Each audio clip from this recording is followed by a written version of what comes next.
Isang 11 anyos na Dagupeño ang gold medalist sa katatapos na World Wado o Karate Competition na ginanap sa Japan. Kilalanin siya sa report. Labis ang kasiyahan ng 11 anyos na Dagupeño na si Shane Enrico Vasquez matapos niyang masungkit ang gintong medalya sa katatapos na World Wado o Karate Do Championship na ginanap sa Japan noong Lunes, August 26. Ang nakamit na tagumpay, bunga umano ng kanyang pagsusumikap na manalo sa kompetisyon at maitaas ang watawat ng Pilipinas. Hindi nagpadaig kahit pa malalakas na bansa ang kanyang nakalaban, gaya ng USA at Japan. Masaya po.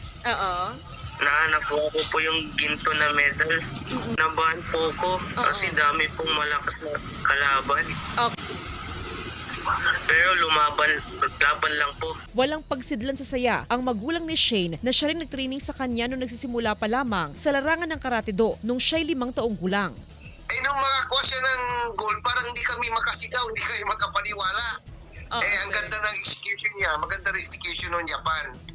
Kaya lang, nanalo po siya sa tempo. 6 taong gulang si Shane nang sumali sa Karate Do Championship sa bansa. 8 taong gulang naman siya nang sumabak sa mga international competition. Nasungkit na rin niya ang gold, silver at bronze medal sa kanyang mga kompetisyong sinalihan sa Malaysia, Thailand at Florida, USA. Ngayong weekend, nakatakdang umuwi si Shane sa bansa. Sunod niyang pinaghahandaan ng kanyang laban sa Batang Pinoy. Kasama si Ron Alistair Taniedo, Jasmine Gabriel Galban, One North Central Luzon.